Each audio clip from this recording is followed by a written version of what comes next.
Hola, mi nombre es Ariana Cristal Romero Zaguantitla. Hoy les voy a hablar de un tema muy poco conocido en la teoría, pero sí muy conocido en la práctica. Este tema lleva por nombre backtesting. Eh, bueno, vamos a empezar hablando de lo que es un seguro. Un seguro es un contrato en el cual participan dos partes, una compañía aseguradora, mejor conocido como asegurador, y un asegurado, en donde la aseguradora se compromete a dar una cobertura en caso de siniestro. Eh, Independientemente de esta definición, un seguro es un conjunto de técnicas, de modelos, de cálculos que al final que al final nos sirven para poder hacer frente cuando ocurre un siniestro. Entonces, en todos los países existe un órgano que es encargado de regular y evaluar los métodos que se le utilizan para el cálculo de cada uno de los métodos. Entonces, en este caso,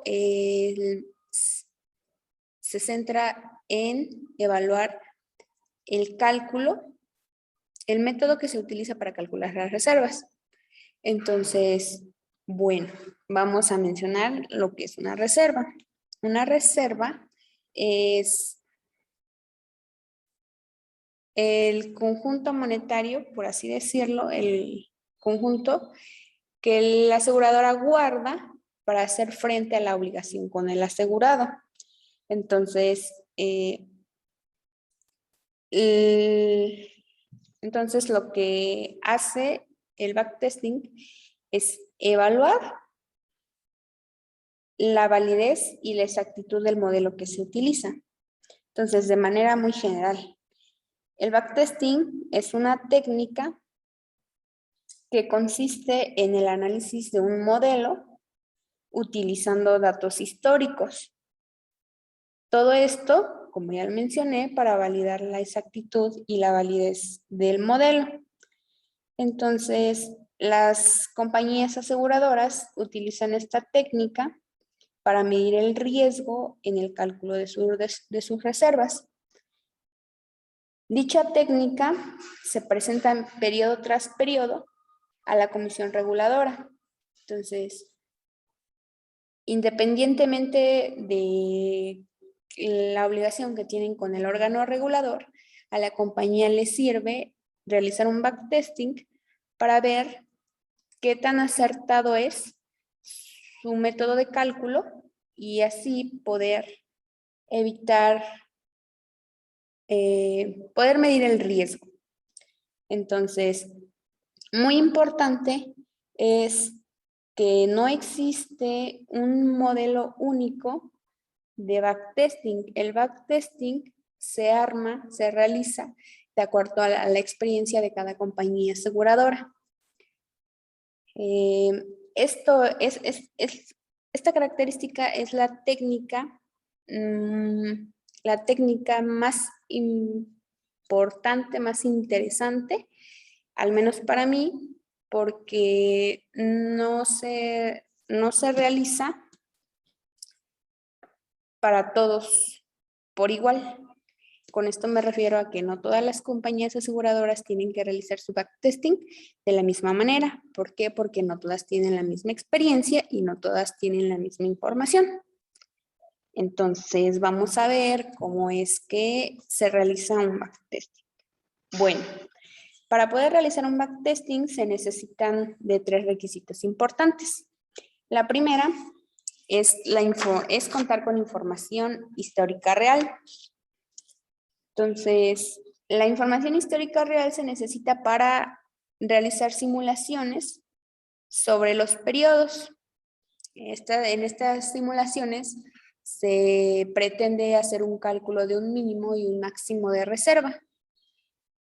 Entonces, bueno, Luego necesitamos un horizonte de riesgo, donde las compañías aseguradoras siempre hacen su cálculo de reserva mes con mes.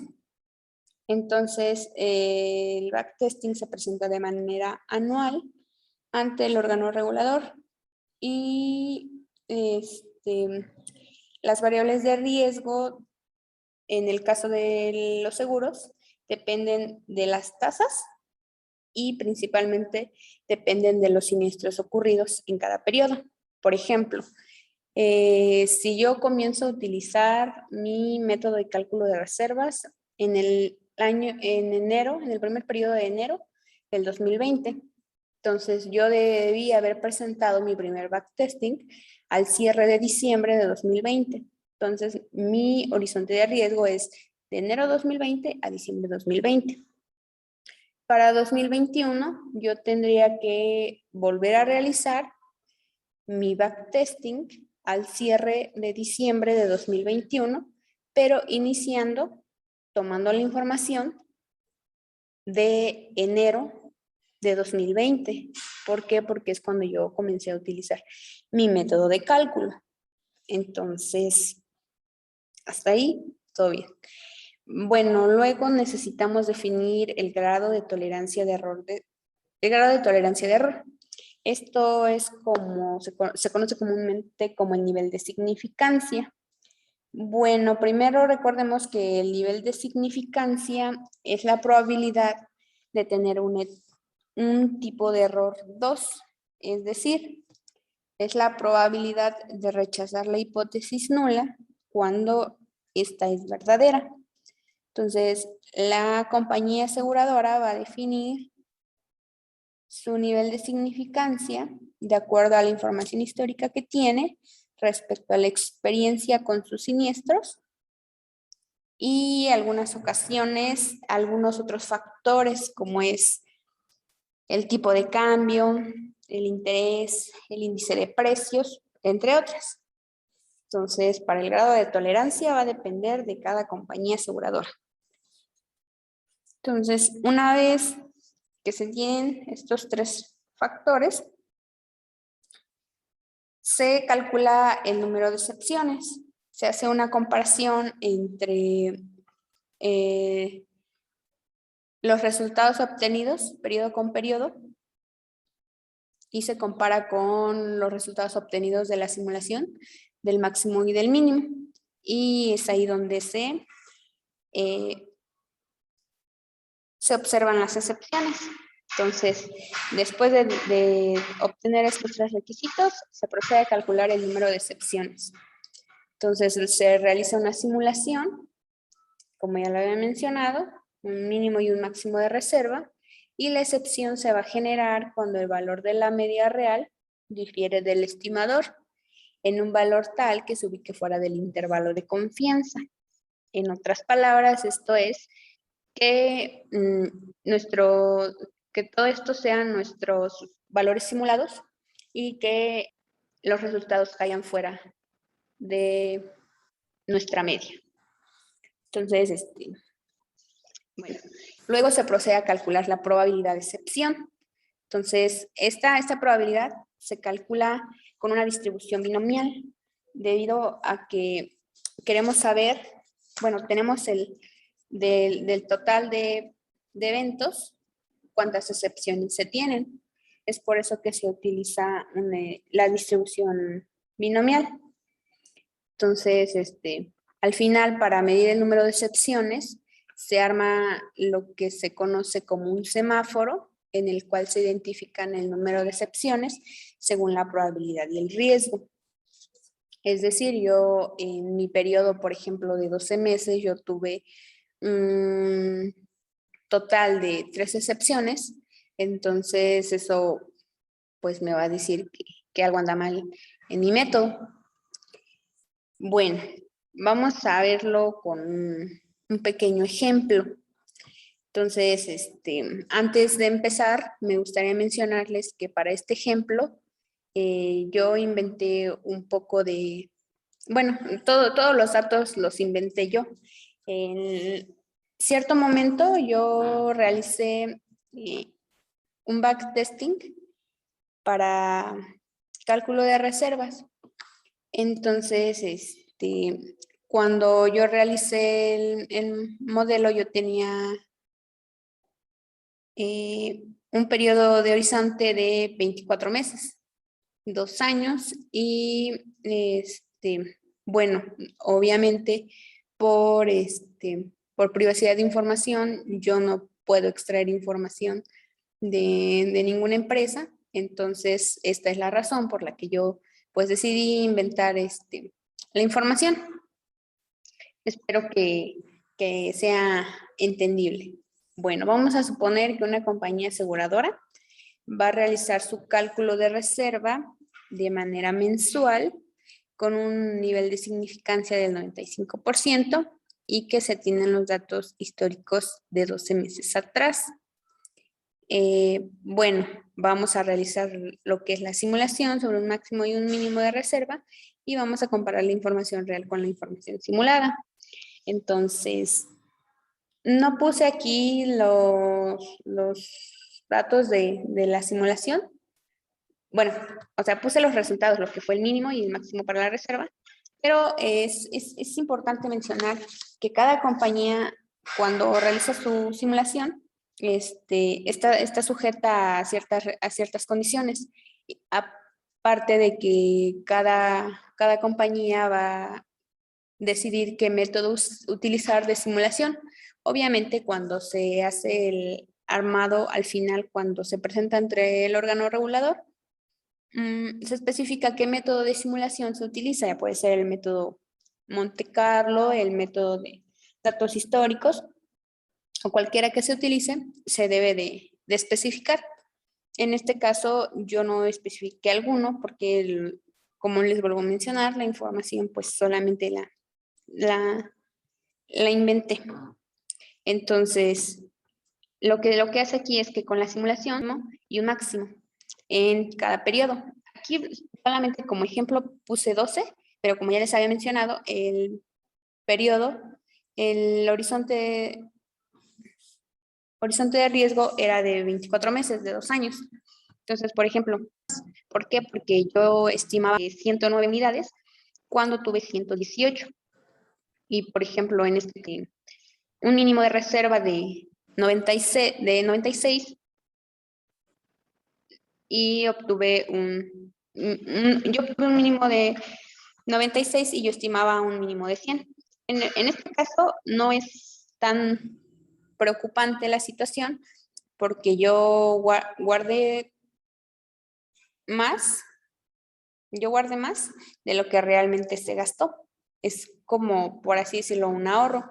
Pero si lo vemos así de manera muy general, lo que en su momento a mí me dijeron es que eso no era lo correcto, debido a que estas estimaciones se hacen, o sea, se toma un mínimo como referencia, porque obviamente cada empresa aseguradora decide qué hacer con ese faltante de dinero. Supongamos, por ejemplo, que la aseguradora aparta esos 100 pesos que yo tenía y el resto decide invertirlo. Entonces, si esas 4 unidades que difieren de lo real, pues ya no se invirtió. Entonces, sobre esas 4 unidades no se genera ganancias. Obviamente, es una cantidad importante y pues eso no debería ser. Entonces, por eso es que yo la puse, esperaba un máximo de 116 y originalmente yo tuve una reserva de 130. Entonces, pues bueno, tenemos esas 3 excepciones como resultados. Entonces, con las excepciones que tenían, obviamente vamos a tener que X es igual a 3, que es el número de excepciones. Nuestra probabilidad es igual a 0.5, dado que el nivel de significancia es del 95%, y N es igual a 24, debido a que son 24 periodos. Entonces, la probabilidad de excepción es igual a 0.0012. Esto quiere decir que la probabilidad de excepción es muy, muy pequeña y por ende el modelo pues no es apto. Según nuestro sistema hay una probabilidad de 0 a 95%, quiere decir que el modelo es correcto. Si se tuvieran dos excepciones, entonces se tendría que tener en observación el modelo, debido a que a corto plazo va a generar alguna falla. O, o que tal vez, por ejemplo, si está aquí en dos excepciones, tal vez se debió a factores externos. Yo lo puse en práctica, nos tocó que en 2020 se realizó, estuvo esto todo de la pandemia. Obviamente, pues bueno, yo hacía el ejercicio para seguros de vida. Pues, obviamente, hubo muchos afectados, gente que reclamaba su seguro, y y entonces el modelo ya no era apto, porque el modelo que se utilizaba para reservas ya no funcionaba. Al final, de- del periodo, a diciembre de 2020, ya no, la empresa ya no fue capaz de cumplir sus obligaciones. Obviamente, pues la empresa tiene que hacer frente a esas obligaciones. De una u otra forma tiene que hacer el frente. Pero el método que se estaba utilizando ya no era apto. Entonces ahí teníamos que meter variables externas, porque uno nunca se hubiese imaginado que se iba a presentar una pandemia de tal magnitud que iba a afectar al mundo. Entonces, pues obviamente no se tenía en cuenta esta variable. Entonces, bueno, aquí en la parte verde, dice que en la parte verde, cuando se está en la parte verde, es la zona de aceptación del modelo. Entonces, se tiene una probabilidad de 0 a 95%. Cuando se está en amarillo, se dice que se presentan las excepciones con un grado de confianza por encima del 95%, pero por abajo del 99%. Y que en la zona roja se acepta, en la zona roja ya no se acepta el modelo, debido a que el número de excepciones puede ocurrir con una probabilidad muy pequeña. Esta probabilidad es tan pequeña de que el número de excepciones no ocurra, es decir, que del 99, por encima del 99%. Entonces, es por esta razón que el modelo pues ya no puede ser aceptado. Entonces, bueno, como conclusión del ejemplo, debido a que se tienen tres excepciones, la probabilidad de excepción es muy pequeña. Entonces, el modelo no es apto para seguir utilizándose en el cálculo de reservas, y el valor real sobrepasa el valor máximo de la reserva estimada. Entonces, la compañía no es capaz de cumplir sus obligaciones y, pues, obviamente a corto plazo presenta un gran riesgo, porque, pues, le genera pérdidas y no ganancias como se espera. Entonces, bueno, espero que este ejemplo les haya servido para aterrizar mejor el tema, la información. Como les mencionaba al inicio, el tema de backtesting, tal vez no tiene mucho que explicar, ni tampoco es la gran ciencia, pero cuando uno lo aplica, se va dando cuenta que es muy interesante la forma en que se comporta la información. Es información real, no es información inventada. Cuando se hacen las simulaciones, obviamente la compañía tiene sus métodos, sus modelos.